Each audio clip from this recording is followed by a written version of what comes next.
Bom dia, pessoal, tudo bem? Continuo aqui com um projeto de leitura da Bíblia Sagrada.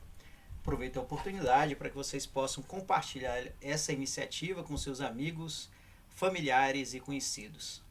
Nosso objetivo hoje é a leitura e reflexão sobre o capítulo 6 do livro de Juízes. Vamos lá?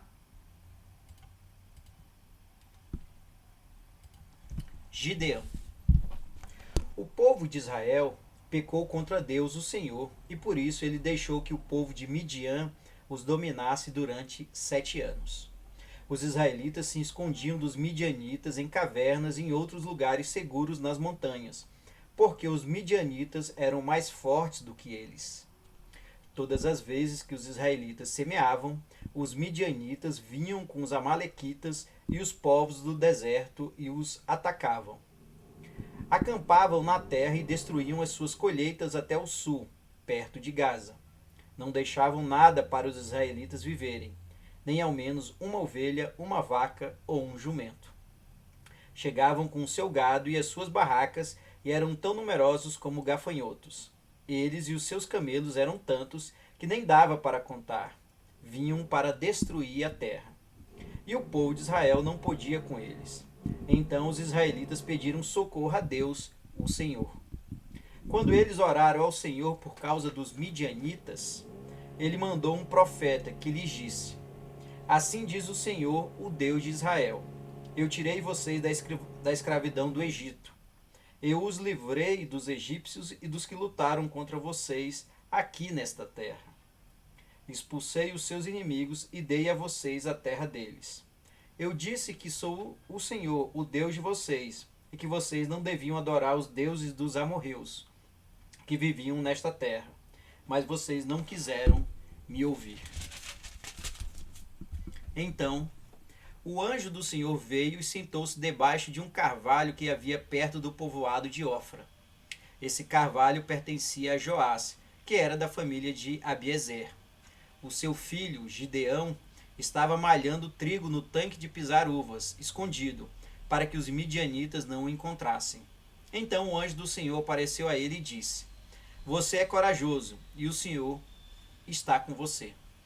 Gideão respondeu: Se o Senhor Deus está com o nosso povo, por que está acontecendo tudo isso com a gente? Onde estão aquelas coisas maravilhosas que os nossos antepassados nos contaram, que o Senhor costumava fazer quando nos trouxe do Egito?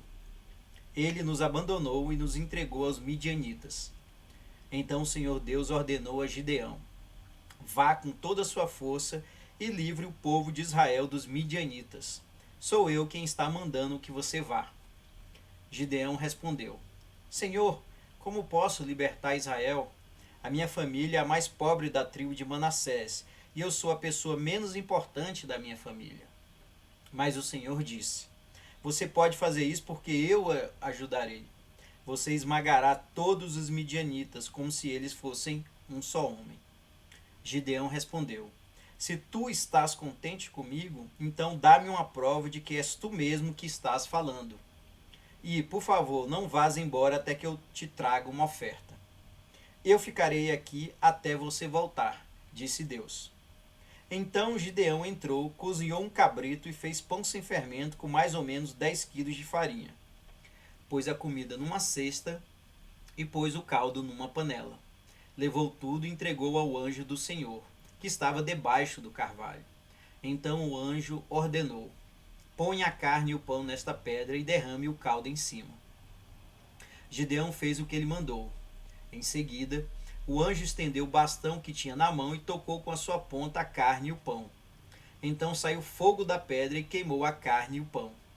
E o anjo desapareceu. Aí, Gideão compreendeu que era mesmo o anjo do Senhor que ele tinha visto, e disse apavorado: Ai de mim, Senhor, meu Deus! Eu vi o anjo do Senhor face a face. Mas o Senhor respondeu: Não fique com medo. Tudo está bem, você não morrerá. Gideão construiu ali um altar para Deus, o Senhor, e o chamou de O Senhor é Paz. E até hoje esse altar está em Ofra, cidade que pertence às famílias de Abiezer. Naquela noite, o Senhor disse a Gideão: leve o touro que pertence a seu pai e outro touro de 7 anos e derrube o altar do deus Baal, que é do seu pai, e também o poste ídolo que está ao seu lado. Nesse lugar alto e seguro, faça para o Senhor, seu Deus, um altar de pedras bem arrumadas. Depois pegue o segundo touro e a madeira do poste arrancado e queime tudo no altar como sacrifício. Gideão levou 10 dos seus empregados e fez o que o Senhor tinha dito. Porém, como estava com medo da sua família e do povo da cidade, em vez de fazer isso de dia, fez de noite.